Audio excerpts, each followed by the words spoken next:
What's good, everybody? Welcome to the Pull Up Show. My name is BJ Matthews, aka B Jizzle. Before we get started, follow us on the YouTube page, the Pull Up Basketball Podcast. Like, share, subscribe. All of our YouTube videos. Hit that notification bell by the subscribe button to get all of our updated live shows that we've dropped and our videos. You know what I'm saying? Go to our Cash App. You know what I'm saying? $ BJ Matthews, PayPal at Project Masters. You know what I'm saying? I'll put the pin comment where you guys can show your love for the information we're about to drop and all the love for the donations. Let's get it popping. All right, man, back with the second video for today, man. We got the NBA play-in tournament that just kicked off yesterday. You have the game between the Lakers and the Timberwolves I just talked about, explaining why the Timberwolves lost that game. If y'all have not seen that, go back into our last video I dropped about 2 hours ago.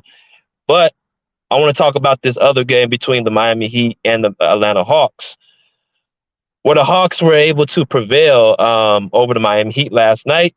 And in watching the game, I saw some things Atlanta Hawks did that very, very, I was very impressed with. They controlled the boards with Clint Capella leading them with 21 rebounds. They were aggressive. They were attacking the glass. And they seemed to just, look like a team that was, very hungry.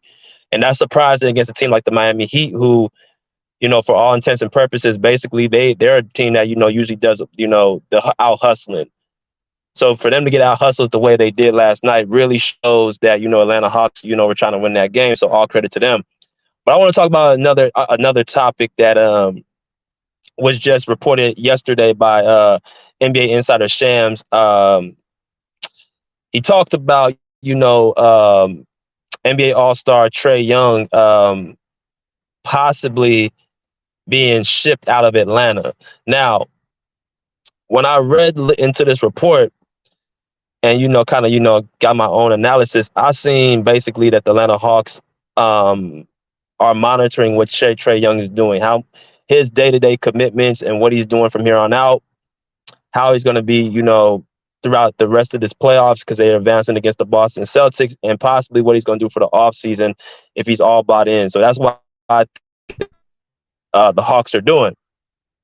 Now, y'all do remember that Nate McMillan was just, fired during the season, and they hired Quinn Snyder, the picture I just showed y'all previously. It's no secret Trae Young and Nate McMillan did not have a very good relationship. From what I could see, Nate McMillan is an old school coach. And, Trae Young, I think he's 24 years old, a relatively young player of a different generation. And from what I could tell, Nate McMillan, Trae Young, they just didn't mesh because of the way they did things. I mean, Trae just didn't really mess with Nate McMillan. Nate McMillan didn't really mess with Trae Young. So that's where you have, Nate McMillan, got released because, Trae Young's a star player. So that's what, how it usually goes, the players league. So then in that they hired, Quinn Snyder was the former coach of the Utah Jazz, Coach Donovan Mitchell, Mike Conley, Rudy Gobert, Royce O'Neal, Joe Ingles, Bogdan Bogdanovic, right? The whole squad, right? 2 years ago, they were the number one seed in the Western Conference. Last year, they got bounced as a number 5 seed by the Dallas Mavericks.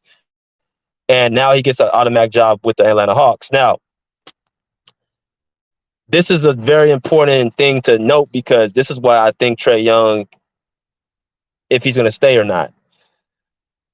The relationship that he had with Nate McMillan apparently is completely different what he has with Quinn Snyder.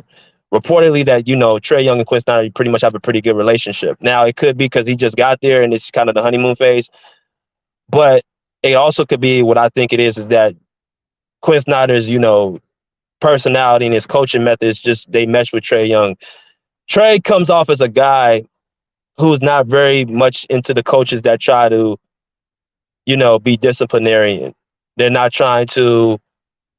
They're trying to be authoritative over Trae. That's why I think Trae is. He kind of reverts back. He sounds like a feisty person, I think, on and off the court. And when you try to approach him in a certain way, then he's going to, fire back. Quinn Snyder, who's more of a, in my opinion, more of a calm, cool, collective coach, he'll call Trae. It won't be in such a brash way. And I think Trae, responds better to that. And that's why I think him and Quinn Snyder have a, relationship that's pretty solid. And that's why I think the Hawks are looking the way they're looking. Now, as far as Trae's production, we do know, in my opinion, I said this earlier, I think Trae Young was a top 5 point guard. I think Steph Curry, Luka Doncic, Damian Lillard, Ja Morant, and Trae Young are the best 5 point guards. You got De'Aaron Fox now, was making a case as a top point guard in the league, and whoever you want to put. I mean, Drew Holiday is a good two-way point guard. Um, Hell, even his teammate DeJounte Murray. I mean, I don't think he's a top 5 point guard, but even him, he's a pretty solid point guard. So numbers wise, Trae Young is actually, if you look at his numbers, 26 per game, points per game, 10 assists per game, 3 rebounds, 43% shooting. Shooting's kind of down. He's arguably the best offensive point guard and the offensive player in the league. If you match him points and assists, right? I mean, to average 26 points and 10 assists a game, I mean that's pretty incredible amongst himself, and he's pretty doing that, since he kind of the last 3 seasons, averaging high assist numbers and high point numbers. The problem has been his field goal percentage, right? He's a high, usage player, and he takes a lot of shots, and you know that's kind of how he gets his number. He's kind of like a little smaller version of Luka.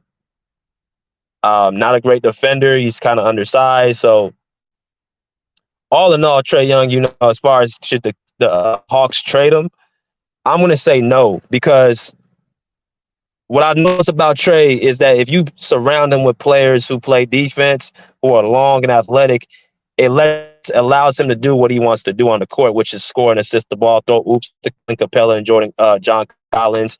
You got DeJounte Murray right beside him now, who, does take some of the pressure off him on the defensive end, where DeJounte's a little bit bigger. He can guard, the other better guard who can score. So with that being said, I just think that um, you got to keep Trae Young, to me, as a player for this team. That's my opinion. I think, if you want to win a championship, I don't think he'll get you to that, but he did get you to the conference finals a couple of seasons ago. I mean, it's very hard for an undersized 6'1" point guard to get you to a title.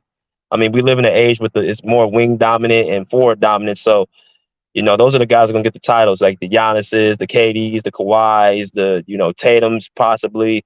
Those guys are going to be the ones getting the titles. You know what I'm saying? So I think Atlanta, going into the series against Boston, I mean, I don't think they'll win, but they're going to make it very competitive. But I think this team right here is best suited for Trae, and I think he has a pretty good relationship with Quinn Snyder. So I will rock with it for a little bit longer before trying to move him.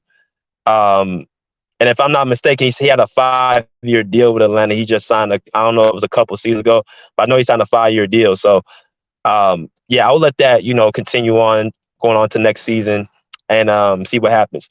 But holla at y'all later. Pull up a seat, pull up a chair, pull it live. Peace. Out here like swimwear.